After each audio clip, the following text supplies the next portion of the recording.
Alors aujourd'hui, je te propose de te partager les 3 livres préférés d'Antoine BM sur la vente.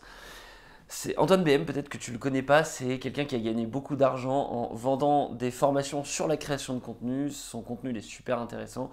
Il parle notamment beaucoup de l'importance de créer du contenu tous les jours. Il appelle ça la méthode du contenu quotidien. Et c'est un peu ce qu'on a fait cette année sur Active Worker.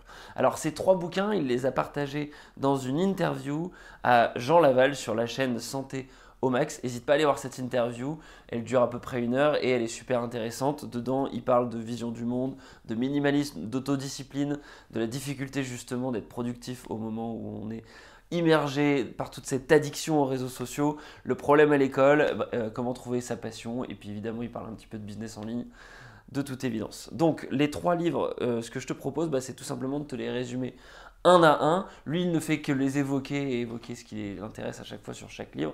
Moi, je te propose de rentrer un peu plus dans le détail. Et puis, si ça t'intéresse, je t'ai mis les liens en description pour te les procurer sur Amazon. Le premier livre, c'est Never Split the Difference de Chris Voss, ne jamais couper la poire en deux. Chris Voss, c'est un ancien mec du FBI qui en fait est censé être capable de négocier avec les gens pendant des prises d'otages. Donc là, l'intérêt de ce livre-là, c'est d'apprendre à vendre à l'oral, d'être capable du coup d'être vraiment meilleur en négociation. C'est un livre qui est rempli d'histoires, rempli de techniques. Dedans, tu vas apprendre plein de choses sur la psychologie. Ce que je te propose, c'est de te donner quelques idées clés. L'idée principale, ça va être d'essayer d'à chaque fois obtenir un bénéfice des conversations, d'être meilleur dans ton conversation. Et la première étape, ça va être de comprendre que les humains, les gens, ce sont des gens qui sont émotifs. Et souvent, en fait, c'est ce qui est omis dans les livres classiques de négociation. On va souvent avoir des livres dans la négociation traditionnelle qui sont très scientifiques, très techniques et qui omettent cet aspect émotionnel.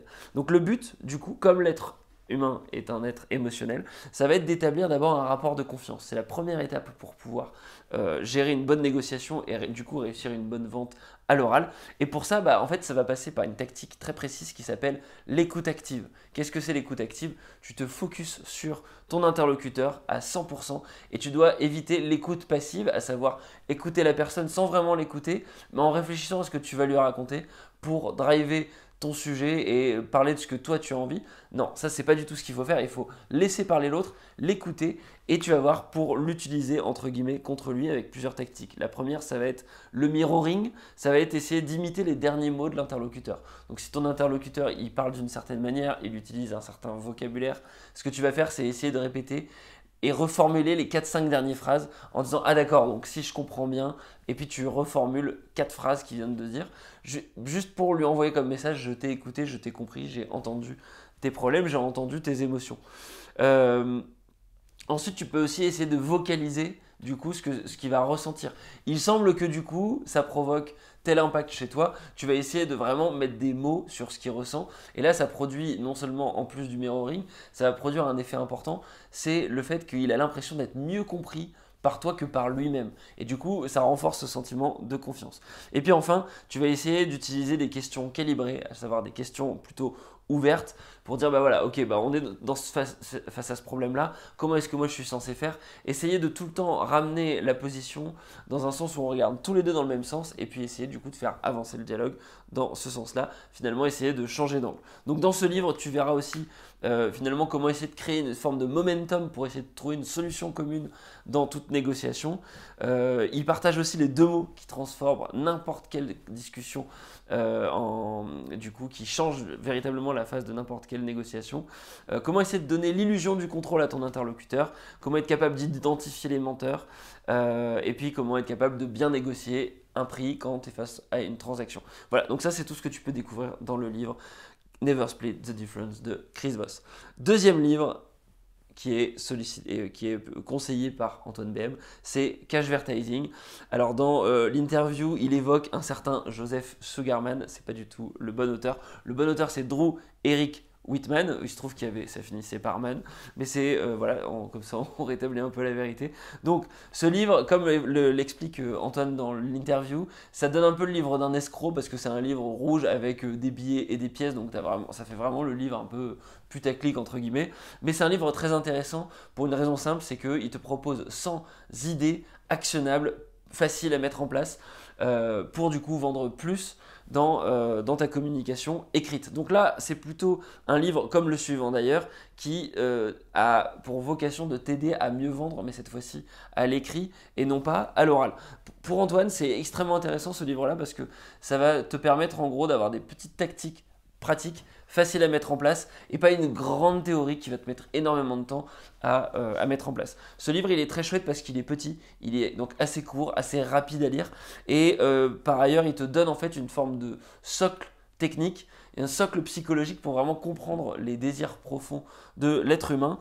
Il évoque notamment les 8 désirs profonds avec lesquels on est tous nés: la survie, la nourriture, la liberté face à la peur, la douleur ou le danger, le sexe, le confort, le fait d'être supérieur aux autres, la notion de care et le fait de protéger les autres, l'approbation sociale, et puis et donc voilà, c'est un peu tout, c'est un peu les désirs profonds importants sur lesquels tu vas pouvoir jouer dans tes titres pour donner envie à l'autre de venir découvrir ton contenu. Et puis ensuite, il évoque les 9 désirs secondaires: le fait d'être informé, la curiosité, la propreté, l'efficacité, l'aspect pratique, la solidité, la beauté, la rentabilité, les cadeaux. Et puis, du coup, ça va te permettre du coup de mieux développer ton argumentaire après que tu aies réussi à capter l'attention de ton interlocuteur.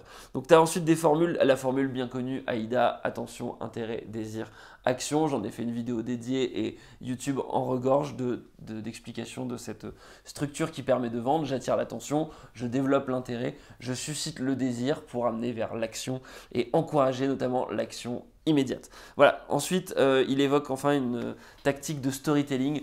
Comment est-ce que tu vas faire pour créer un film dans la tête de ton interlocuteur, pour le transformer quelque part en héros qui va tomber sur un outil, un sabre laser, la lampe d'Aladin, et cet outil, ça sera ton produit ou ça sera ce que tu souhaites vendre à ton interlocuteur, et ça va aider la personne à se projeter avec ce produit et ça augmente le désir du coup quand tu réussis à faire vivre quelque chose à ton interlocuteur. Donc ça, c'est les conseils que tu peux retrouver dans ce livre Cashvertising. Évidemment, je ne t'ai pas énuméré les 100 tactiques que Drew et Eric Whitman nous proposent, mais tu peux les découvrir dans le livre. Dernier livre que nous suggère Antoine BM, c'est The Ultimate Sales Letter de Dan Kennedy. Donc ça, c'est toujours à l'écrit, mais cette fois-ci, c'est du coup une méthode pour écrire une lettre de vente. Une lettre de vente, c'est ce que tu retrouves du coup souvent sur internet quand tu veux acheter un truc qui est bien détaillé.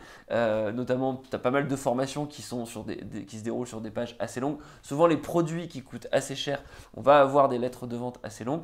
Et c'est quelque chose en fait qui a été développé à la base à l'écrit. C'est pour ça qu'on parle de lettres. Et ça permettait à des gens du coup de réussir à vendre par la poste, tout simplement en réussissant à convaincre des gens dans des journaux de renvoyer de l'argent par la poste. Voilà. Donc, quelles sont les différentes étapes que Dan Kennedy nous suggère? La première, ça va être de se relaxer, de comprendre qu'en fait que cet exercice de l'Ultimate Sales Letter, c'est ni plus ni moins qu'un puzzle, plus qu'un exercice de créativité, de mettre les choses dans le bon ordre. La deuxième étape, ça va être de comprendre les désirs de ton client, comprendre ce à quoi il va réfléchir, comprendre les désirs qu'on évoque du coup dans le livre précédent. Troisième étape, présenter ton offre, présenter les bénéfices de l'offre et davantage que les features, davantage que les caractéristiques. Les bénéfices, c'est vraiment ce que ton client va faire avec ton produit. Par exemple, c'est la capacité à faire des trous plutôt qu'évoquer les caractéristiques à faire une perceuse. Donc montrer à quel point le trou sera bien exécuté. Ensuite, adresser les défauts potentiels de ton offre. Faire en sorte que ton offre, que ta lettre soit lue. Donc faire du putaclic, clairement, être capable d'attirer l'attention de ton interlocuteur. Être capable de minimiser en fait l'impact du prix dans l'esprit de ton interlocuteur. Là, Dan Kennedy nous évoque la tactique du PAS, Problem Agitate Solution. Donc, tu as un problème, tu vas agiter ce problème, montrer à quel point il fait énormément de dégâts et montrer que ta solution, du coup, elle va résoudre énormément de problèmes face à cette multitude de problèmes. Donc voilà, ça c'est vraiment la tactique numéro 6. Numéro 7, motiver l'action en mentionnant des quantités, en mentionnant le temps limite que l'offre, de disponibilité de l'offre. Technique numéro 8, écrire le premier draft, toujours commencer par essayer de faire un premier jet, et puis ensuite le réécrire notamment l'idée principale de ce que tu veux communiquer, mais avec plusieurs angles. L'écrire sous forme d'exemple, l'écrire sous forme d'histoire, l'écrire sous forme de témoignage, l'écrire sous forme de citation d'experts. Ensuite, refaire une réécriture pour le style. Ensuite, essayer de faire une forme de réponse de FAQ pour répondre un peu à toutes les questions que le client pourrait penser. Et puis enfin, essayer d'appliquer des tactiques pour booster l'action en fin de lettre. Et il évoque notamment aussi la notion de PS. Utiliser toujours un PS. C'est un peu le One More Thing de Steve Jobs dans toutes ses présentations. Et en étape 14, Dan Kennedy nous donne une checklist à respecter pour pouvoir écrire une super lettre de vente. Voilà. Donc avec ces 3 livres, littéralement, tu as 3 bonnes méthodes pour apprendre à vendre. Apprendre à vendre à l'oral, avec Never Split the Difference, apprendre à vendre à l'écrit avec du coup Cashvertising, où là tu vas apprendre vraiment les fondamentaux de la psychologie dans un livre assez rapide à lire. Et puis ensuite, quand tu devras te mettre à écrire, là tu pourras prendre The Ultimate Sales Letter pour suivre un peu une forme de méthode. Finalement, Cashvertising, c'est la carte, c'est les fondamentaux de l'esprit humain. Et puis The Ultimate Sales Letter, c'est un peu l'itinéraire sur cette carte à suivre avec des étapes très précises. Voilà, j'espère que cette petite vidéo t'a plu. N'hésite pas à me dire ce que tu penses de ce format, d'essayer d'aller chercher des contenus intéressants, des petites doses de contenu dans des interviews, dans des podcasts, et puis d'en faire des vidéos un peu plus détaillées. Donc là, aujourd'hui, c'était un extrait du coup du podcast de Jean Laval sur sa chaîne Santé au Max. N'hésite pas à aller voir cette interview, elle est vraiment super. Et puis moi, je te dis à la prochaine. Ciao, ciao.